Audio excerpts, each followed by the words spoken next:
NTPC का अभी तक एग्जाम डेट घोषित नहीं किया गया है सर, और बहुत दिन से वेट कर रहे हैं छात्र। मतलब एएलपी टेक्नीशियन तो एग्जाम भी ले लिया, ग्रुप डी का मामला चल ही रहा है, कोर्ट तक मामला चला गया, लेकिन एनटीपीसी की कोई सुगबुगाहट नहीं है। एक्चुअली मैं रेलवे एग्जाम कैलेंडर जो दी थी पूरी तरीके से फ्लॉप है, पूरी तरीके से फ्लॉप है। हाँ। अभी तक में तो नेक्स्ट कैलेंडर कंटिन्यू हो जाना चाहिए था, और अभी पहला ही कैलेंडर इनका चल रहा है।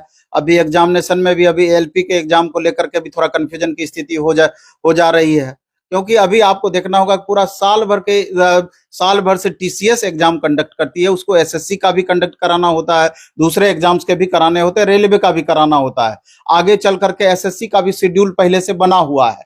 तो अब उस परिस्थिति में तुरंत अगर इधर का काम रेलवे निकाल लेती है एग्जाम वगैरह को, तो मे भी आपका मई जून में एग्जाम हो सकता है, मई तक में, अप्रैल लास्ट या मई तक में एनटीपीसी का, नहीं तो उसमें भी उथल पुथल हो सकता है। अभी एग्जैक्ट बताना मुश्किल है उसके बारे में। सर जैसे आप कह रहे हैं कैलेंडर के बारे में, बहुत लोग ये भी कह रहे हैं कि एएलपी की वैकेंसी बहुत जल्द आने वाली है, अगली वैकेंसी। आप लोग जो 5500 वैकेंसी आई थी उसके लिए आप लोग की मीटिंग भी हुई, और मीटिंग में रेलवे ने सुना भी आप लोगों का सर, और वैकेंसी भी बढ़ी, कैलेंडर भी जारी किया गया। क्या एएलपी वैकेंसी जल्द में आ सकती है क्या? अभी तो पिछला ही क्लियर नहीं हुआ, तो फिर आगे का आप कैसे अनुमान लगा सकते हैं? जब तक ये एग्जाम कैलेंडर पूरा नहीं होगा तो वो नेक्स्ट एग्जाम कैलेंडर को उसके बाद ही तो शुरुआत की जाएगी। ऐसा थोड़ी है कि एनटीपीसी ग्रुप डी का एग्जाम नहीं हुआ है उससे पहले एएलपी दे देगा। मतलब इस कैलेंडर को पूरा करने के बाद ही नई वैकेंसी आपकी दी जाएगी। ग्रुप डी को लेकर क्या कुछ बोलिएगा सर? क्योंकि ग्रुप डी पर चर्चा करना इसलिए जरूरी है कि देख ही रहे होंगे कितना विवाद हो रहा है इसमें, और सबसे बड़ी बात कि मामला कोर्ट में चल रहा है। क्या कुछ बोलिएगा सर ग्रुप डी वाले छात्रों? ग्रुप डी के विवाद को मेरे ख्याल से बढ़ाना उचित नहीं है।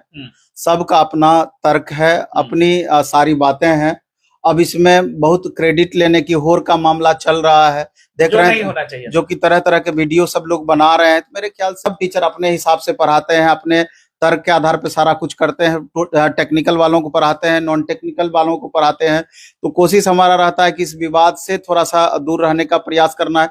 और क्योंकि चूंकि इस बार क्रीज को लेकर दूसरा है क्या कि अब जैसे मेरी पर्सनल बात है, तो निश्चित रूप से इस बार रेलवे में बहुत ज्यादा हम इंटरेस्ट नहीं लिए, इस कारण से हम कहीं से भी इस पर टिप्पणी भी नहीं करते हैं, क्रेडिट लेने वाली जहां तक बात हो जाती है। इसलिए जो भी पक्ष के हों या विपक्ष के हों, पक्ष का मतलब ये हुआ कि दो गुट टाइप का हो गया है। एक को लगता है कि आईटीआई सपोर्टिंग गुट है, एक दूसरा नॉन आईटीआई गुट है। मेरे ख्याल से इस तरह से टीचरों को, शिक्षकों को बांटना उचित नहीं है। लेकिन सर जो लोग कह रहे हैं उनको तो सपोर्ट करने की जरूरत है। जैसे बात यह है कि अब मामला कोर्ट में है, हाँ। तो कोर्ट में है तो कुछ टीचर एग्रेसिव रूप से बच्चों के सपोर्ट में कोर्ट गए।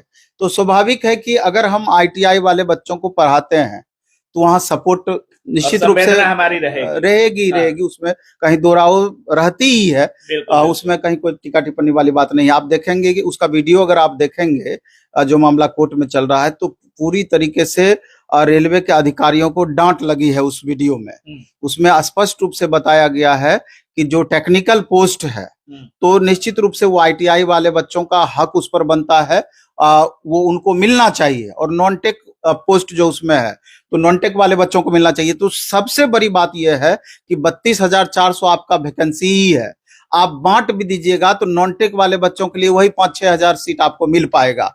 तो उसमें और इतने सारे रेलवे भर्ती बोर्ड अलग अलग हैं, अलग अलग कैटेगरी है, कितना सीट किसके लिए बचेगा? तो सबसे पहले सीट साथ में कैसे बढ़े, ये एक बड़ी चुनौती होनी चाहिए। सबसे बड़ी बात ये होनी चाहिए निश्चित रूप से अगर 1 लाख से ऊपर सीट रहेगा तभी तो नॉन आईटीआई वालों को भी मिलेगा, आईटीआई वालों के लिए भी मिलेगा। अगर इसमें मान लीजिए आईटीआई वाले को अलॉट कर ही दिया जाता है तो इतनी पोस्ट में मुश्किल से 20,000, 22,000, 25,000 सीट आईटीआई वालों के पास जाएगी। अब 40 लाख प्लस बच्चे हैं जो आईटीआई किए हुए हैं, तो कितना कुछ मिलेगा उनको। तो इसलिए सबसे पहले तो साथ में इस बात पर जोर देना है कि 1 लाख प्लस वैकेंसी हम कैसे पहुंचाएं, तभी दोनों के साथ उचित न्याय हो पाएगा। चलिए बहुत बहुत धन्यवाद आपका। तो बाकी आप सुन रहे थे, हमारे साथ नवीन सर थे, और सर एनटीपीसी और ग्रुप डी को लेकर के बोल रहे हैं। एनटीपीसी को लेकर कह रहे हैं सर कि मई के लास्ट जून तक हो सकता है कि रिजल्ट देखने को, एग्जाम हो सकता है।